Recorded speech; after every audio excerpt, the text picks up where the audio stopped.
name is Maya Halabi. I am the co-founder and the managing partner of RSVP. It's a kitchen and a bar in Victoria Island, Lagos. We started it in 2014, so we're 3 years into operation today.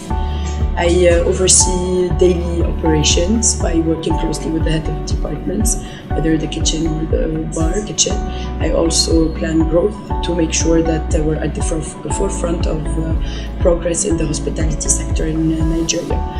We focus a lot on our supply chain, and since day one we've always made sure that we bring grade A produce and work closely with talents, whether resident mixologists or experienced chefs, to bring the best to the tables. And today it's been over a year now that we're focusing on exploring what the land Nigeria has to offer.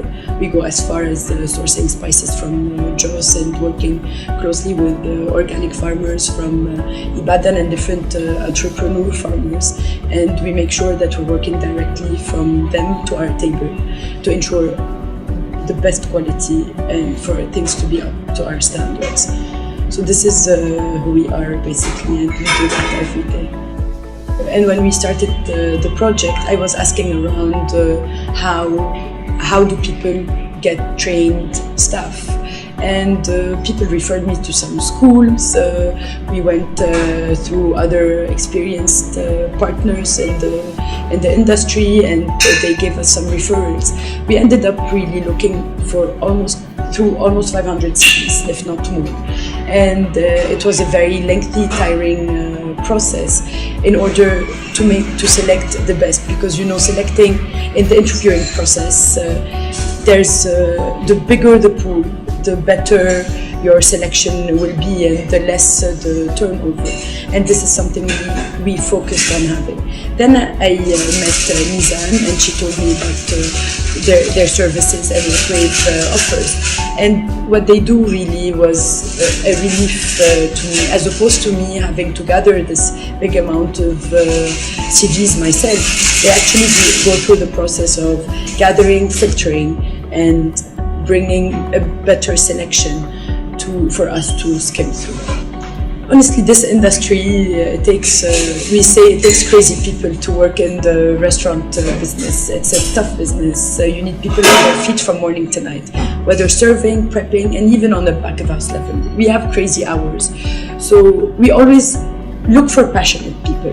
You need to have passion. You need to have an interest in the industry in order for you to commit to it. It's not your regular 9-to-5 job. Otherwise, you need the discipline and the commitment. Making sure you're here every day, and if you're not, you inform. It's necessary, because our service, it's like theater. Restaurants are a bit like theaters. There's a lot of mise en scène. There's a lot of prep that goes for us to open our doors and welcome our guests. So people need to be committed and disciplined, in addition to passionate. That's for me the basics. After that, training and skills, hard skills, there are things we like to give. We don't like to hire people that have years of experience necessarily and are not similarly to our experiences. At the opposite, we want youth that have raw experience, raw skills, but with a lot of wit, a lot of commitment and drive. And then we work with them very closely to make sure they reach where they're supposed to reach. So whether you're the owner, the managing partner of any restaurant or other business, there's a lot of hats every manager has to wear. And if a company like Waves comes and tells you, we're going to take out part of the process and we will do it for you. Hiring has a lot of steps. The first step is gathering the pool of people. From the pool of people, you need to filter and select, and then from selecting, then you need to go through the interviewing phase. So this first step takes a lot of time, especially in a country like Nigeria, where there's a lot of people who are willing to take the job. Everyone will come and tell you, we want the job. But it's Wave's role to come and profile them and tell you how close if they can really reach your perimeter, if they are really, the transport fees are not higher than their salaries, where they live, and do a bit of a background check. All of these activities, if we do them as business owners, it is a business on its own, really. And delegating is a blessing. When you are able to delegate to people that know exactly what they need to do and they have a similar vision to yours, there is nothing more important to that for any owner, whether an owner of a restaurant or an owner of any other business, really.